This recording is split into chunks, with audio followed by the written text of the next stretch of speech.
네, 세상사를 좀 잘 알고 싶은 허기가 지는 아침이죠. 걱정하지 마십시오. 뉴스를 파헤치고 뉴스를 전망하는 뉴스 파전 시간에 잘 알려드리겠습니다. 또 청취율 조사 기간인데요. 02-2000번대로 시작되는 전화 오면 꼭 응답해 주시고요. 샵 0945번 50원의 유료 문자입니다. 응원 문자 보내주시면 저희가 추첨을 통해 커피 선물도 드리는데요. 4980님 언제나 응원합니다 라는 문자 감사드립니다. 자, 파헤치고 전망해 볼까요? 이상민 전 의원 연결돼 있습니다. 안녕하십니까? 네, 국민의힘 이상민 전 의원과 통화 나눠보겠습니다. 의원님 안녕하십니까? 네, 안녕하세요. 네, 자 몹시 추운 아침인데요.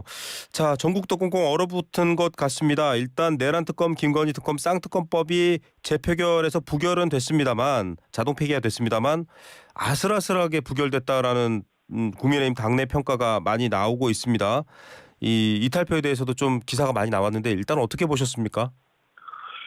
예, 가뜩이나 이제 국민의힘이 똘똘 뭉쳐도 지금 쉬운 상황이 아닌데 어쨌든 내부에 일정 부분 균열이 있는 건 틀림없고요. 네. 당내 지도부가 이걸 결속을 시키지 못한 부분도 있다고 생각됩니다. 또 어제 그 특검법에 대해서 찬성한 국민의힘 일부 극소수의 의원들도 사실은 토론할 때 자신들의 입장을 좀 밝혔어야 되지 않았을까. 네. 갑자기 불이 그냥 예상치 못하게 당론은 부결로 정했는데 이렇게 비밀 무기명 투표라고 해서 네. 찬성으로 이렇게 하는 건 글쎄요, 같은 당에 있는 의원으로서는 적절한 태도는 아니라고 생각됩니다. 오히려 예. 토론할 때는 솔직하게 얘기를 하고 일정 부분 당론으로 정하는 과정에 있어 수렴하면 좀 따라줘야 되지 않았을까. 지금 그런 모습을 보였어야 되는데 일부나마 하여튼 그런 모습을 보였고 네. 그 부분은 굉장히 국민의힘으로서는 내부적으로는 아픈 구석입니다. 네, 한 목소리를 내야 되는데 그 의총장에서 같이 충분히 토론하지 왜 표결 현장에서 독단 행동하느냐 이 지적이신데 저희 국민들은 사실은 뭐 의총이라든지 이런 걸 모르잖아요. 거기서 적극적으로 뭐 내란 특검법에 있어서는 좀 생각을 달리하자 이렇게 만약에 뭐 김상욱 의원을 비롯해서 한지아 의원 같은 분들이 주장을 하거나 토론하면 좀 이렇게 흔히 말하는 민주적으로 논의가 되는 상황인가요? 저희는 사실 잘 모르잖아요. 물론 분위기상 다수가 이렇게 지배적으로 어떤 결론을 이끌고 나갈 때 네. 소수 의견이 피력하기가 쉬운 건 아닌 건 틀림없죠. 네. 그러나 그런 걸 그런 분위기에도 불구하고 자신이 생각은 이렇다라고 해서 토론을 통해서 일정 부분 결론을 합리적으로 결론 내야 되는 건 민주적 양식입니다. 네. 그거는 해야죠. 네. 그런 걸 감내하고 그를 해야지. 그렇다고 아무 소리 안 하고 있다가 막상 비밀 무기명 투표 때 당론하고 다른 표결을 하는 건 네. 결국 당에 예상치 못한 타격을 입히는 거 아니겠습니까? 예.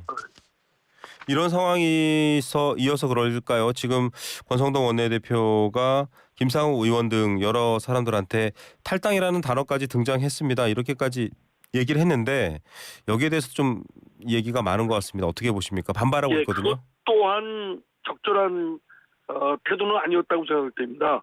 물론 지도부 입장에서는 그 당론을 해서 이탈한 뭐 김상욱 의원 같은 경우가 아주 좀 못마땅히 했겠죠. 그러나 네. 그렇다고 해서 곧바로 뭐 탈당을 해라 뭐하라 하는 건 사실은 이제 당론과 개인 의원이 갖고 있는 소신이 부딪히는 네. 부분인데 어쨌든 뭐 개인 소신 국민의 대표자로서 국회의원이 소신을 한 거에 대해서 뭐 어떤 징계적 제재적 차원의 탈당이나 출당 뭐 이런 얘기를 하는 것 또한 굉장히 적절치도 않은 것이고 예. 또 민주적인 여러 의견들 소수 의견을 표출하는 것을 오히려 억누르는 그런 아주 부정적 그런 역효과의 측면이 있다고 생각됩니다. 예. 그럼 당내에 활발한 토론이라든가 또 소수 의견이 일정 부분 실존적으로 존재하고 있는 이런 부분들을 아예 깡그리 무시하고 거기서 이탈하면 탈당한다 뭐 이렇게 제재를 곧바로 과하는 거는 별로 민주적인 분위기가 아니라고 생각돼요. 예. 그리고 또 밖에서 보기에도 굉장히 옹졸하게 보이지 않겠습니까? 예. 지금 김상호 의원은 윤석열 대통령을 출당 혹은 제명시켜야 된다라고 얘기를 하고 있는데 이 부분은 어떻게 보십니까? 이 부분만. 그것도 마땅치가 않죠. 윤석열 대통령이 잘했던 못했던 그 공과를 같이 부담하고 같이 나눠야 되는 건 국민의힘 누구나 같이 해야 될 부분이라고 생각됩니다. 네. 지금까지 정치권에서 보면 뭐 대통령이든 누구든 못마땅한 행위를 했다든가 바람직하지 않은 어떤 거 있다든가 과오가 있을 때 출당이나 탈당을 통해서 마치 무관한 것처럼 이렇게 하는 경우가 있거든요. 근데 네. 그거는 사실은 말하자면 현혹시키고 눈가림하는 거지. 예. 사실은 그 국민의힘이 무관한 겁니까? 지금 윤석열 대통령의 과오가 있었다고 한다면 그렇게 여건을 만드는데 적극적이든 소극적이든 역할을 했던 집권 여당의 국민의힘의 책임도 크다고 생각됩니다. 예. 이거는 부담을 지고 떠안고 가야 될 부분이지 네. 그냥 손쉽게 마치 뭐 손절하듯이 네네. 윤석열 대통령 출당 뭐 탈당 이런 것들은 그 또한 바람직한 그 정치적 태도가 아니다. 라고 알겠습니다. 생각합니다. 자, 여야 뭐 정당을 두루 경험한 5선이시잖아요. 지금 국민의힘 소속이시지만 야당이 수정안을 제시했습니다. 특검법, 내란 특검법이요. 뭐 추천도 제3자, 비토권도 없애고 기간 범위도 좀 축소하자 이렇게 나오고 있고 뭐 여전히 국민의힘에서는 독소 조항이 있다. 우리가 별도안을 내겠다라고 했는데 수정안을 통해서 내란 특검 출범할 수 있을까요? 어떻게 전망하십니까? 이 두 당의 속내를 좀 더 잘하실 것 같아요. 글쎄요. 이제 원래부터 제3자 추천권을 하고 여야 간의 물밑 대화를 통해서 합의를 이끌어냈으면 그것도 뭐 불가능하다고 생각되지는 않거든요. 네. 그런데 이렇게 이제 법안이 일방적으로 통과시키고 또 대통령 권한대행이 거부권 행사를 해서 재의결까지 가서 부결된 사안 아닙니까? 네. 이거를 곧바로 그 다음날 다시 또 수정해가지고 그와 유사한 취지의 법안을 발의를 하는 것은 네. 사실은 이중 같은 회기 내에 같은 안건을 계속 이렇게 심의를 네. 할 수 없다는 폐기됐으면 일정 부분 수고하고 네. 좀 유보하는 기간이 필요한데 이렇게 하면 계속 정치적 공세를 퍼붓듯이 하는 건 저는 야당 민주당의 태도가 아주 바람직하지 않다고 생각됩니다. 예. 그 의도가 순수하게 느껴지고 진정하게 느껴지기보다는 계속 정략적인 공격을 통해서 윤석열 정부를 붕괴시키고 집권 여당을 붕괴시키려고 하는 그런 책략이 있는 것이다. 그렇게 되면 상대인 국민의힘이 선뜻 응할 수 있겠습니까? 예. 그런 점에서 너무 민주당이 조급하고 네. 졸속부실하게 밀어붙이는 그 어리석음을 보이고 있다고 생각됩니다. 조급하고 졸속하게 추진한다라고 말씀하셨는데 그 배경이 있다고 보시나요? 그거에 뭐 이제 이재명 대표가 지금 여러 건의 재판을 받고 있고 뭐 공직선거법이나 등등의 뭐 2심 판결, 1심 판결 또 대장동 사건 뭐 이게 줄줄이 지금 유죄 판결을 받을 가능성이 높은 사건들이 연루되어 있지 않습니까? 네. 만약에 이제 이재명 대표가 그런 판결들이 계속 줄지어 나오게 되면 이재명 대표나 민주당으로서는 굉장히 지금 초조한 거죠. 예. 만약에 나오면 엄청난 리스크가 실제로 이제 현실화되는 것이고 그러면 대선도 나가지 못하는 것이고 그러면 무너지는 거 아니냐 이런 조바심을 내는 건데 그거야말로 이재명을 위해서 또는 민주당의 그런 당리당략 때문에 전체적인 나라의 전국이 이렇게 크게 대립 갈등에 휩싸여 있고 또 여러 가지 특검법이나 탄핵이나 이런 것들이 오남용되고 있는 그 배경에는 이재명 방패, 이재명 살리기 거기에 그 원인이 있다고 생각돼서 저희 국민의힘의 입장에서는 민주당의 그러한 책략에 휘둘릴 수 없다 이런 생각들을 갖고 있고 경계를 하는 겁니다. 예. 자, 그런 배경이라는 얘기를 말씀하실 때마다 뭐 민주당은 별개다라고 얘기를 하고 있습니다만 특히 헌법재판소까지도 특별히 윤 대통령을 빨리 처리하지 않는다. 보니까 지금 제대로 기일을 잡는 기간이 훨씬 가장 윤석열 대통령 사건이 늦더라고요. 그런데도 불구하고 탄핵소추에서 내란죄 형법상의 내란죄 혐의 빼는 것도 이 국회 재표결해야 된다라는 수준으로 비판을 했거든요. 어떤 입장이십니까?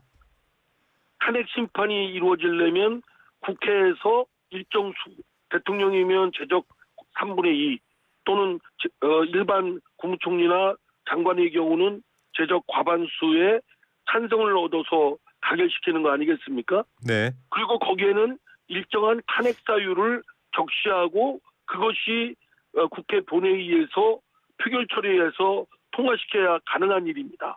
말하자면 헌법재판소에서 탄핵 심판이 이루어지기 위한 소송 요건, 네. 또 소추 요건으로 국회에서의 표결이 가결이 필요한 건데 네. 국회에서의 가결할 때 그런 사유가 알겠습니다.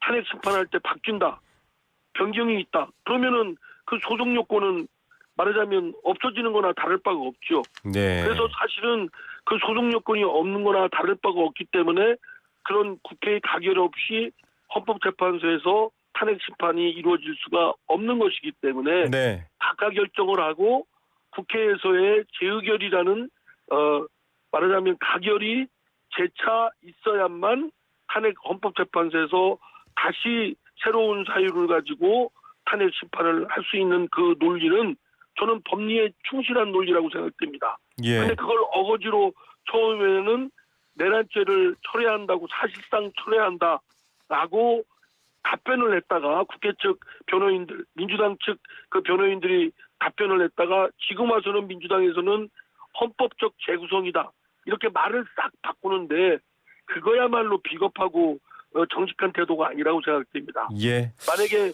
그 알겠습니다. 빨리 하고자 해서 내란죄를 뺀다고 한다면 상당 부분의 그 윤석열 대통령의 탄핵 사유 중에 중요한 부분이 그 내란죄 부분인데 이를 뺀다고 한다면 본질적 변경을 가한 것이기 때문에 알겠습니다. 그 국회에서의 탄핵 소추를 위한 가결 요건이 없는 것이고 없다고 한다면 헌법재판소는 그 각하 결정을 해야 될 것이고 각하 결정을 해야 그리고 된다. 국회에서는 새로운 사유를 가지고 변경된 사유를 가지고 재차 그 가결 표결을 해야 된다고 생각합니다. 알겠습니다. 지난번에 의원님께서는 이제 윤석열 대통령 수사에 당당히 응하라라는 얘기도 인터뷰를 하셨잖아요. 그런데 지금 2차 체포영장 집행을 앞두고 조건을 내걸었습니다. 서부지법이 아니면 수사에 응한다. 구속영장을 그냥 청구해라. 체포영장이 아니라. 이런 얘기들도 나오고 있는데 이건 어떻게 보셨습니까? 예, 저는 이제 현직 대통령으로서 지금 뭐 체포를 해라. 체포영장이 발부되는 건 그 수사기관의 그 소환 요구에 응하지 않았을 때 네네. 48시간 내에 발부되는 영장 아니겠습니까? 네. 그걸 현직 대통령이 그거를 응하니 안 응하니 이거 해가지고 세상을 시끄럽게 하고 국론을 분열시키느니 네. 대통령이 자진출대 형식을 빌려서 아예 그냥 해라라는 네. 뜻으로 저는 말씀을 드렸는데 사실은 법리적으로 따지면 우리나라는 무죄 추정이 대원칙이 있고 네. 그에 따라서 불구속 수사가 원칙이고 그렇다면은 그리고 또한 현직 윤석열 대통령을 체포 강제로 연항하거나 수갑을 채울 경우에 이것이 실시간으로 전 세계에 중계될 텐데 네. 그로 인한 국가 이미지나 국익에 엄청난 타격이 될 것이고 그래서 자진해서 그렇게 해서 나가라 이런 의미셨군요. 국론이 분열되는 이 불이익은 고려한다면 네. 저는 윤석열 대통령의 변호인단이 얘기하는 아예 기소를 하든지 네. 아니면 구속영장 청구를 통해서 뭐 이거를 영장을 정식으로 발부를 받든지 예. 뭐 이렇게 하는 것도 하나의 방법이라고 생각됩니다. 예. 그리고 저는 좀 더 지혜를 발휘한다면 네. 공수처나 경찰이 이렇게 현직 대통령을 구속시키려고 난리 피는 것은 자신들의 말하자면 영웅심리를 채우려고 하는 것에 불과한 것이고 예. 실제로 지혜롭지는 않다고 생각됩니다. 영웅시민의 발로다 이렇게 또 보시는군요. 자, 그 친윤계로 분류되는 김민전 의원이 국회에 이른바 백골단이라는 이름을 쓰는 청년들을 데리고 왔습니다. 지금 뭐 당에서는 선을 좀 긋고 있고 야당에서는 반발하고 있는데 또 누구보다 역사 경험이 오래되셨기 때문에 잘 아실 것 같아요. 이거는 어떻게 보셨습니까 어제? 글쎄요. 하여튼 그 이름을 비롯해서 그 몇 면이 그분들을 그 김인전 의원이 굳이 국회 종론관에 뭐 이렇게 국민들 앞에 내세울 필요가 있었을까? 네. 자칫 그 진위와는 다르게 그 부정적 영향을 끼칠 수 있는 이런 부분은 굉장히 신중을 해야 되는데 네. 특히 지금처럼 아주 예민한 정국에 좀 너무 경솔했다고 생각됩니다. 예. 경솔했다라고 얘기를 했습니다. 어쨌든 지금 여러 가지 이 수사 상황 2차 체포영장 집행도 3천여 명의 형사들을 동원할 수도 있다 이런 보도가 나오고 있는데 말씀하셨다시피 지금 의원님께서 말씀하셨다시피 대통령이 체포되는 모습이라든지 이런 것들은 여러 가지 다른 안 좋은 점이 생길 수 있다라고 했는데 풀 수 있는 방법 이를테면 지금 수사기관이나 야당의 주장 말고 국민의힘이나 대통령실에서 풀 수 있는 방법 좀 짧게 한마디만 제안해 주십시오. 아니 사실은 이제 좀 본인도 그 당당하게 맞서겠다라고 했으니까 네. 뭐 사실은 뭐 이런저런 얘기가 있지만 그리고 윤석열 대통령으로서의 그런 여러 가지 대통령으로서의 자존감이나 국민의 어떤 자존심이 상처를 입는 건 틀림없지만 자진 출두라도 하는 것이 강제로 끌려가서 뭐 이렇게 하는 것보다는 네. 낫다고 생각됩니다. 예. 그러나 저는 그 공수처나 경찰들의 수사기관의 입장에서도 네. 국익을 생각하고 국가 이미지를 생각하고 결국 만약에 잘못해서 형사처벌을 받아야 된다고 하면 법원의 유죄 판결을 통해서 처벌을 받게 하면 될 일이지. 네. 지금 다 증거도 확보되고 증거인멸의 염려도 없고 도주 염려도 없는 현직 대통령을 국익에 또는 국가 이미지에 타격을 입히면서 강제로 연행하려고 하는 그 장면을 연출하려고 하는 것은 네. 가뜩이나 공수처가 아주 빈곤한 입장에서 네. 이를 뭐 돌파하려고 하는 그런 어떤 소영웅주의에 입각한 것이다. 바람직하지 않다고 저는 생각됩니다. 네, 알겠습니다. 소영웅주의에 빠져 있다라는 말씀으로 지적해 주셨네요. 이상민 전 의원의 의견이었고요. 오늘 말씀 여기까지 듣도록 하겠습니다. 감사합니다. 네, 감사합니다. 네, 지금까지 국민의힘 이상민 전 의원이었습니다.